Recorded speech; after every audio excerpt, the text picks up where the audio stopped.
မွမွေးဆက်ဆက်လေးနဲ့စားလို့လည်းအရင်ကောင်းတဲ့ပဇွန်ပဲငပိဆက်ကြော်လုံနီလေးကိုမျှပေးလိုက်ပါတယ်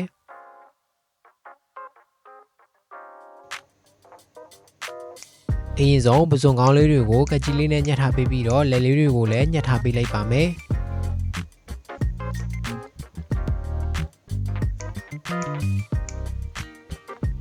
ပြီးရင်တော့ပဇွန်အတုံးလေးဖြစ်အောင်လို့ကကြီးလေးနဲ့ထပ်ညှက်ထားပေးလိုက်ပါ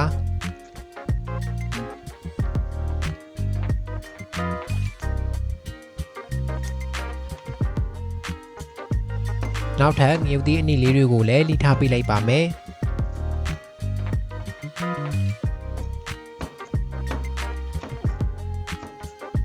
ပြီးရင်တော့ကြက်သွန်ဖြူတောက်တောက်လေးပေးပြီးတော့ကြက်သွန်မိတ်လေးတွေကိုလည်းကကြီးလေးနဲ့ညှက်ထားပေးလိုက်ပါ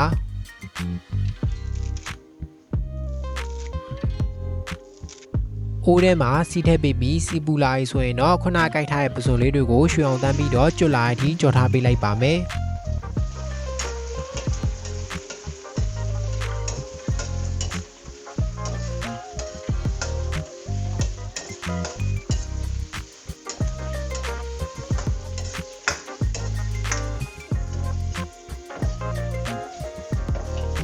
ရသွားပြီဆိုရင်တော့ပကံလုံးထဲမှာဆယ်ထားပေးလိုက်ပါမယ်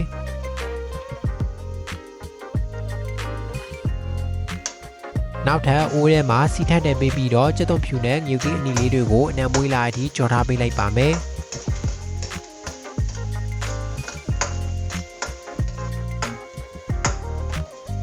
ပြီးရင်တော့ပဲငပိတစ်စုံလောက်ကိုထပ်ထည့်ပေးပြီးတော့တေချာလေးနဲ့သွားအောင်မွေထားပေးလိုက်ပါ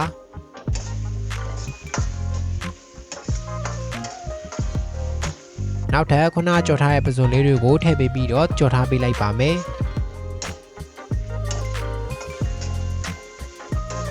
တေချာလေးနဲ့သွားအောင်မွေပေးပြီးသွားရဆိုရင်တော့ပုံမွေးပြီးတော့စားလို့ကောင်းသွားအောင်လို့ကိုကင်းဝိုင်းလေးတစ်စုံလောက်ကိုလည်းဘေးနားနေပတ်ထည့်ထားပေးလိုက်ပါမယ်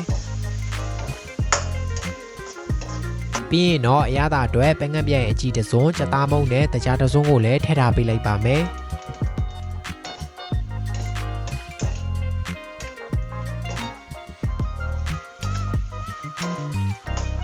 နောက်ဆုံးပုံမွေးသွားအောင်လို့ကြက်သွန်မိတ်လေးအပေါ်ကနေဖြူပေးပြီးသွားပြီဆိုရင်တော့အခုလိုမျိုးမွေးဆက်ဆက်လေးနဲ့စားလို့ရန်ကောင်းတဲ့ပဇွန်ပဲငပိအဆက်ကြော်လေးကိုရပါပြီနော်